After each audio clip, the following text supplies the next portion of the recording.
watch a movie, then he'll tell you all about it. It's the Armstrong Entertainment Show. Hello everyone and welcome to Armstrong Entertainment. This is Chad here, and I watched the 4-part true crime series on Netflix, Crime Scene, The Vanishing at the Cecil Hotel. Now you probably know this best because you saw the footage of a young woman in an elevator looking like she was avoiding someone or dealing with something. She's basically in distress. The video went viral, and that's probably how you know this case. But it happened in 2013 at the Cecil Hotel in downtown Los Angeles, where a young woman named Elisa Lam, 21-year-old Canadian who was visiting, she went missing, and the story unfolds from there. So Netflix is really leaning into this true crime genre, and they're releasing about one series per month, and it's beginning to show. Yes, this story is intriguing and interesting, but honestly, they could have just done this in a 45-minute episode. They did not need to stretch this out into nearly a 4-hour miniseries. The fact that they take us down all of these unnecessary conspiracy theories and rabbit holes, and they give us these red herrings and misinformation purposely just to confuse the viewer. I understand they're trying to tell a story, but at the end of the day, it just seems so pointless. And why did you have to put all this extra stuff in there with these internet sleuths who are particularly annoying because they have nothing to do with the case? These are just people behind keyboards trying to figure out what I understand the fascination with this, but it just made no sense. Why not focus on the friends, the family? I wanted to hear their side of the story. Who was this girl? Who was this person? It's more interesting to hear her sister talk about this Elisa's life than a random internet sleuth who did not know her. It dragged on way too long. They focused on the wrong people to talk to, and I should start off by saying maybe this is where you should stop watching if you know nothing about this case, because this is more of a discussion than a review.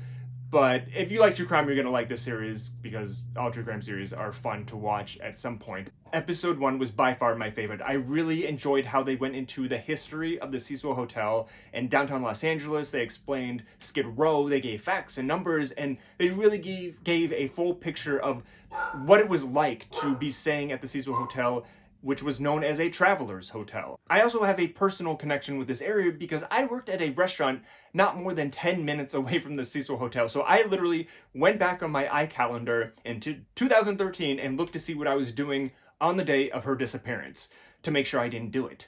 And luckily I didn't. I was at an audition. Another aspect of the series which I did enjoy was the use of her Tumblr page and how they actually used her words to incorporate into this show. That you got to know who she was. You're literally reading her diary, hearing her thoughts and feelings read aloud. So she was dealing with a mental illness, and yes, the elevator footage is super creepy and weird, and it looks like they doctored it, and they explain all this later, but once you know the backstory, and once you know it's because she was bipolar most likely, and she was having a manic episode, it all makes sense. Why did they have to drag this whole series into these conspiracy theories, which were beyond ridiculous and head-scratching? I mean, blaming the death metal singer for her murder, linking the last big store's zip code to the cemetery that she was buried at? What does that have to do with anything? The tuberculosis test that was called the Lam Elisa? Okay, that one was weird. That is really weird, and I cannot explain that, but it's obviously a coincidence. Just like James Dean was killed by a man named Donald Turnipseed. It's a coincidence. His last name was Turnipseed, which basically is turn up speed, and it was a car crash and speeding. Turn up speed. I mean, there's a coincidence for you. I just made one. That was weird too. However bad this series was, I did enjoy it, and I binged it in one night. It was a guilty pleasure. I just wish they would have focused more on some pertinent information instead of these internet sleuths and their conspiracy theories that made absolutely no sense and were just... I literally was yelling at the TV. I'm like, what does this have to do? What does the movie Dark Water have to do with this? It's not connected. Just stop.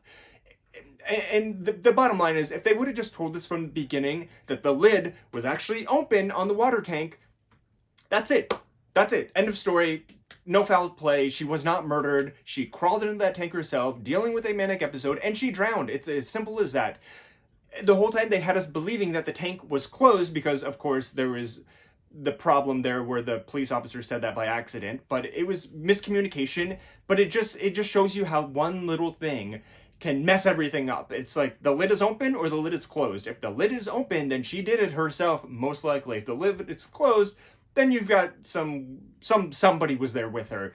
It's so frustrating that they waited to the last 20 minutes of episode 4 to check off all the little boxes of questions I had. I was like, why didn't you I feel like I wasted my time. The whole thing just has you feeling horrible for everyone involved. For the family who tried suing the hotel, to the hotel guests who were drinking the water, to the guy that they accused of murdering her who had absolutely nothing to do with it. It's just sad, sad, sad.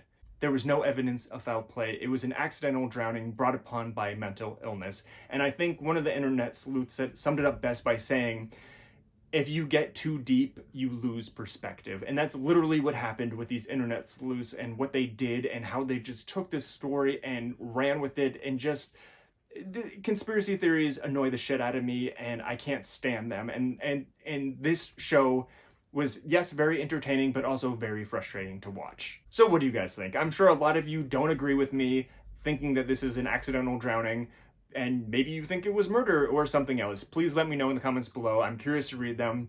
And Crime Scene: The Vanishing at the Cecil Hotel is now streaming on Netflix. It is #1, and I'm sure most of you have already binged all of it. Until next time. He'll watch a movie, then he'll tell you all about it. It's the Armstrong Entertainment Show.